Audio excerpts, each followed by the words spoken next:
Ready হয়ে নিচে নেমে গেছি, এবারে বেরোনোর পালা। আর আজকে ব্রেকফাস্ট করতে আর নিচে ব্রেকফাস্ট টেবিলে আসিনি, রুমেই আজকে ব্রেকফাস্ট সেরে নিয়েছি। তার কারণ আজকে যেহেতু একটু গড়িমসি করে রেডি হয়েছি, আর এনাদের টাইম হচ্ছে 10:30টার পরে, আর টেবিলে ব্রেকফাস্ট দেবে না। তো সেই কারণে আজকে ব্রেকফাস্টটা রুমেই সেরেছি, সেরে একবারে রেডি হয়ে নিচে নেমে এসেছি। এবারে আমরা বেরোবো এখান থেকে বাড়ির উদ্দেশ্যে। বাদবাকি সবাইও নিচে নেমে চলে এসেছে, তবে লাগেজগুলো এখনও গাড়িতে তোলা হয়নি। লাগেজগুলো তোলা হয়ে গেলেই আমরা রওনা দেব। আর ফেরার দিনটা তো সত্যি ভীষণই মন খারাপ লাগে। বাড়িতে ফিরে তো আবার সেই একঘেয়েমি জীবন। এই 3টে দিন বেশ একটু অন্যরকম কাটলো। রওনা তো আমরা দিয়ে দিয়েছি, আর রওনা দিয়ে বেশ খানিকটা রাস্তা আসার পরে আমাদের এই ডান দিকে বাসের ভেতর থেকেই হাতটা চোখে পড়েছে। আর হাতটা চোখে পড়ার পরেই আমরা সব মেয়েরা তো একসাথে বলে উঠেছি, বাসটা দাঁড় করাও, বাসটা দাঁড় করাও, মনে হচ্ছে একটা হাট বসেছে। তো যাই হোক, আমাদের কথা তো আর কোনো মতেই ফেলতে পারেনি, বাস তো দাঁড় করিয়েছে, আমরা সবাই নেমে এসেছি। তো সত্যি সত্যি এখানে একটা হাট বসেছে, তবে সোনাঝুরির হাটের মতন অত বড় হাট নয়। তবে একেবারে যে কম সংখ্যক দোকান বসেছে সেটাও না। আসলে ওনারা বললেন যে সোনাঝুরি হাটটা যেহেতু সপ্তাহে 3 দিন বন্ধ হয়ে গেছে, তো সেটা তো আমাদেরও লস। আমাদের তো প্রতিদিনই একটা বেচা কেনা সোনাঝুরি হাটে হতো। তো সেই জন্য নতুন করে ওনারা এখানে পারমিশন পেয়েছেন যে সোনাঝুরি বাদ দিয়ে ওনারা এই জায়গাটাতে হাট করতে পারবেন। তো যাই হোক, আমাদেরও একটু মনের স্বাদ মিটলো যে অত বড় হাট না হলেও মোটামুটি অন্তত ঘুরে দেখে একটু কিছু কেনাকাটা করা যাবে। বেশ অনেকগুলোই কিন্তু দোকান বসেছে।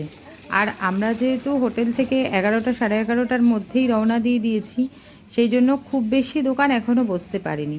জায়গাটা কিন্তু বেশ অনেক বড়। ওনারা বললেন যে এই জায়গাটা মোটামুটি ভর্তি করেই দোকান বসে। তবে এখন যেহেতু প্রচণ্ড রোদ্দুর আর গরম, সেই জন্য রোদটা পড়লে না বেশিরভাগ দোকানগুলো বসে। তো এখান থেকে কিন্তু সবাই সবার মতন টুকটাক বেশ কিছু জিনিসপত্র কিনেছে, আমিও কিনেছি। আর এখন এই যে পাঞ্জাবি দুটো দেখছি, আমার ছেলে আর আমার বরের জন্য পাঞ্জাবিগুলো দেখে ভীষণ পছন্দ হয়েছে। তো ওদেরকে বললাম একটু পরে দেখে নিতে, কারণ ছোট বড় হলে তো আর পাল্টানোর কোনো উপায় নেই। তো আমার ছেলে এই কালোটা নেবে নেবে করছিল, তা আমি বললাম কালোটা নিস না, কালোটার থেকে লালটা বেশি ভালো লাগছে। তো তারপরে আমার ছেলে লালটা নিয়েছে, আর আমার বর নিয়েছে হচ্ছে এই সাদাটা। হাটে ঘোরাঘুরি করে কেনাকাটা করতে করতে কিন্তু আমাদের ওখানে অনেকটা সময় চলে গেছে। যাক, সময় গেলেও আমাদের দুঃখ খানিকটা লাঘব হয়েছে যে সোনাঝুরির হাটটা ছিল না বলে আমরা যতটা মনোকষ্টে ভুগছিলাম সেখানে কিছুটা প্রলেপ পড়ল। তো যাই হোক, এবারে আমরা পৌঁছে গেছি হচ্ছে কঙ্কালীতলায়। এখানে আমরা পুজো দেব, এখানে আমরা পুজো দিয়ে তারপরে এখান থেকে একেবারে বাড়ির উদ্দেশ্যে রওনা দেব। হাটে আমরা সবাই সবার মতন করে কেনাকাটি করেছি। আর এই যে সোমা বৌদির কাঁধে যে ব্যাগটা রয়েছে, এই ব্যাগটা সোমা বৌদি হাট থেকে কিনেছে। তো বন্দনা বৌদি না আগে এই ব্যাগটা দেখেনি, এই কঙ্কালীতলাতে নেমেই সোমা বৌদির কাঁধের ব্যাগটা লক্ষ্য করেছে। তখন বলছে, তুই কি ব্যাগটা হাট থেকে কিনলি? তা সোমা বৌদি বলছে, হ্যাঁ। বলছে, ইস, আমি তাহলে একটা কিনতাম, তোর ব্যাগটা খুব সুন্দর হয়েছে। তো এই নিয়েই হাসাহাসি হচ্ছে, ছেলেরা সবাই বলছে কেনাকাটা কোনো মতেই বাকি থাকলে চলবে না, তাহলে চলো বাসটা ঘুরিয়ে আর একবার যাওয়া যাক হাটে, তুমি তাহলে আর একটা ব্যাগ কিনে নিয়ে আসবে। কঙ্কালীতলাতে এখানে কিন্তু প্রচুর দোকান রয়েছে, পুজোর সমস্ত সামগ্রী এখানে পাওয়া যায়। তো আমরা সবাই এখানে দোকান থেকে পুজোর যা যা প্রয়োজন সব ডালা গুছিয়ে নিয়ে নিলাম। আর নিয়ে এবারে আমরা যাচ্ছি হচ্ছে মন্দিরের ভেতরে পুজো দিতে। কঙ্কালীতলার পরিবেশটা কিন্তু বেশ সুন্দর, বেশ শান্তশিষ্ট নিরিবিলি একটা পরিবেশ। আর খুব একটা ভিড়ভাট্টাও নেই। তারাপীঠে যেমন প্রচণ্ড ভিড়, তারপরে হচ্ছে লোকজনের সমাগম, আর মন্দিরে তো শান্তি করে পুজো দেওয়াই গেল না। আমাদেরকে তো মায়ের মুখটা যে ভালো করে দেখে একটু নমস্কার করব সেই সুযোগটাও দিল না। তবে কঙ্কালীতলায় একদমই তা নয়। কঙ্কালীতলাতে আমরা কিন্তু সবাই খুব শান্তি করে পুজো দিয়েছি। ভিড়ভাট্টা, হই হট্টগোল এসবের কোনো ঝামেলা নেই। আর ভেতরেও লোকজনের কোনো ঠেলাঠেলি গুতোগুতি নেই। যেহেতু অল্প সংখ্যক লোক, সবাই সিস্টেমেটিকভাবে লাইন করে সুন্দর দাঁড়িয়ে রয়েছে। একজন একজন করে ডালা নিয়ে যে ঠাকুরমশার হাতে দিচ্ছেন, আর ঠাকুরমশাই নাম গোত্র ধরে সুন্দর করে পুজো দিয়ে দিচ্ছে। যদি কেউ মনের ইচ্ছা প্রকাশ করছে যে মায়ের কাছে অঞ্জলি দিতে চায়, তো তো ঠাকুরমশাই তাকে বসিয়ে সুন্দর করে অঞ্জলিও দিয়ে দিচ্ছেন। আর এই যে কঙ্কালীতলার এই বটগাছটাতে সবাই মানসিক করছে। যদি কারোর মনের কোনো ইচ্ছা থেকে থাকে কোনো কিছু নিয়ে মানসিক করবার, তো সবাই ওইখানটায় ঢিল সুতো বেঁধে মানসিক করছে।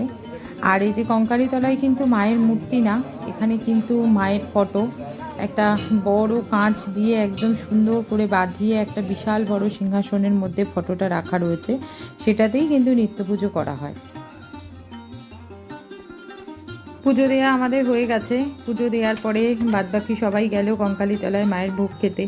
শুধু আমরা চারজন খাইনি, আমি, আমার বর, আমার ছেলে আর গৌতম দা, আমরা চারজন ভোগের প্রসাদ খাইনি। আসলে আমাদের না তখন একটুও পেটে খিদে ছিল না, তো বাদবাকি সবাই ভোগের প্রসাদ খেয়েছে। আর কঙ্কালীতলা থেকে রওনা দিয়ে বেশ অনেকটা রাস্তা এসে তারপরে এই যে এখন কিন্তু আমরা দুপুরের খাবারটা খেতে বসেছি আমরা চারজন। আর বাদবাকিরা যেহেতু ভোগের প্রসাদ খেয়েছে সেই জন্য বাদবাকিরা খাচ্ছে হচ্ছে চা আর পাঁপড় ভাজা।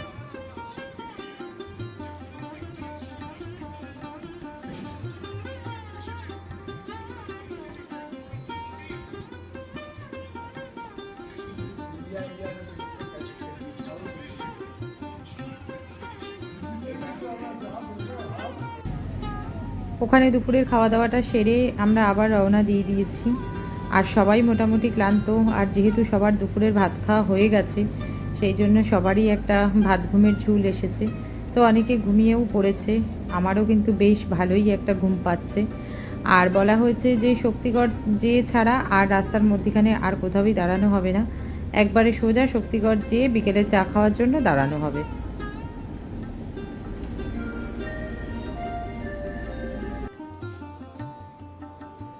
বাসে সবাই কিন্তু মোটামুটি একটা লম্বা ঘুম দিয়েছে।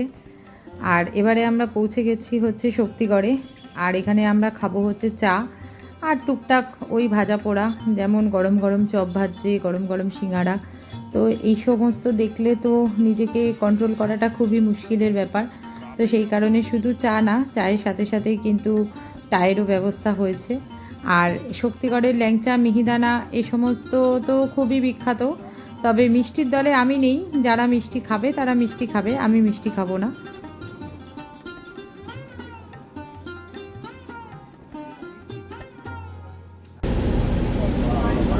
শক্তিগড় থেকে চা খেয়ে বেরোনোর পরে কিন্তু অনেকটা রাস্তা আমরা পার করে চলে এসেছি।